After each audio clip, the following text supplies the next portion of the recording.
in the past couple of weeks seen an increase in mass killings. So what could be done to curb the increase in violent crimes and the proliferation of guns in our society? Can technology be of any assistance? Well, let's find out from strategy and international affairs expert David Africa. He joins us now for that conversation. David, thank you very much for availing yourself this afternoon. I'd like for us to focus on a report by the City Press which points to the South African Police Services owing a particular cell phone provider over 3 million rand. And so it reads, efforts by the SA Police Service to fight crime were hampered after cell phone network provider X cut services such as assisting in locating, intercepting calls and eavesdropping on calls and messages for all the network subscribers. And the focus being for all the network subscribers. What do we know about the relationship between the South African Police Services and eavesdropping on the network providers' subscribers in an effort to fight crime, they say?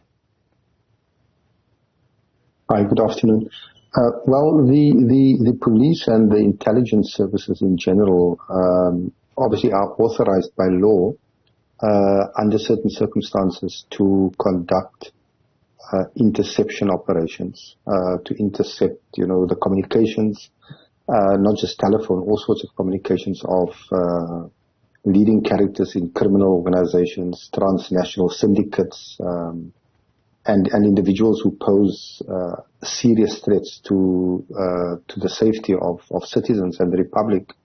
And they do this in partnership, obviously, with a whole range of corporate and private entities, and amongst these being the mobile service providers. And I mean, it's obviously a contractual arrangement between, in this case, the police and particular mobile service providers.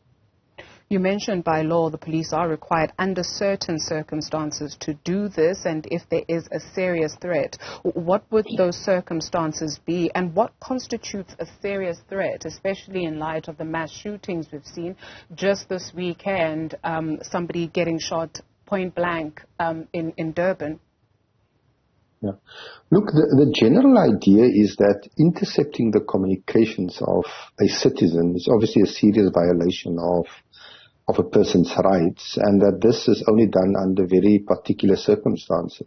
So in cases where ordinary investigative methods are not sufficient to gather information or evidence of the commission of a crime. So it tends to be in cases of organized crime, not sort of random crime, crimes that pose a serious threat to the economy, to the safety of citizens, and to the security of the state. So it's in very particular circumstances, and obviously these are interceptions that are warranted, I mean, by judicial processes, and motivations have to be made about why, a particular person's communication must be intercepted. So it's under very prescribed circumstances. It's not a case of sort of just bugging the general population, because surely we wouldn't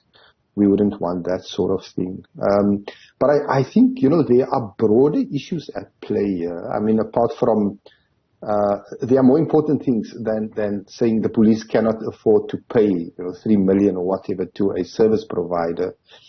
Because I think what we need to think about, as citizens and as people who are concerned with thinking about the security of the Republic, is how do we deploy technology as an instrument of, let's say, crime fighting in this instance?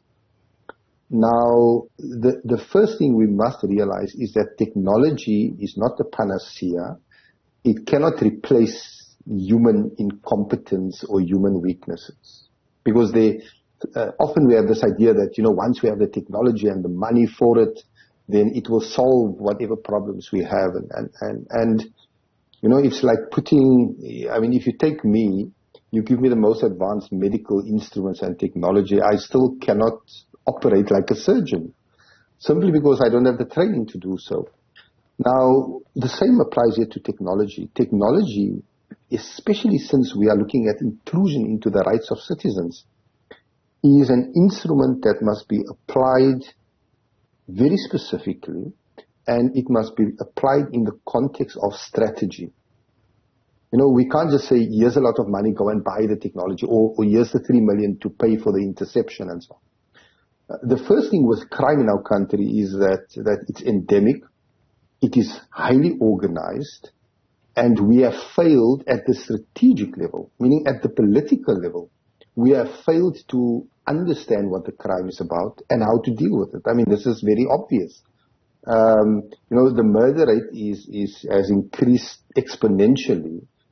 There's nothing that the police can show, despite the investment in money, to show us as citizens that they have a clear strategy of how to deal, particularly with organized crime. So technology won't fix that problem. In the first instance, there is the problem of strategy, which is a higher level leadership and a political issue. You have a minister who's supposed to develop policy and strategy and so on, and we are not seeing this. For us to concern ourselves with the micro issue of a 3 million, I mean, it's a pathetic amount of money if you think about it. A 3 million, or, you know, what is the tech that we need? It's asking the wrong questions. And what we need to ask is, one, what is our strategy for dealing with crime, especially organized crime? Two, what is the kind of technology that we require in order to achieve or materialize the strategy? And three, how do we deploy the strategy or this technology, for example? So, for example, you know, we are talking about technology, interception technology, that is used as an intelligence or evidence gathering tool. But you have technologies that, if you deploy them correctly, can be used directly as instruments to target criminals, not to collect just information on them, but, you know, to disassemble criminal syndicates and so on. So in the absence of strategy, even when we have the money for technology, we are not able to deploy the right technology, and we're not able to deploy the tech we have correctly. Unfortunately. And that, to me, is the bigger issue actually at stake here. David, thank you very much for helping us make sense of all of that. David Afrika is a strategy expert.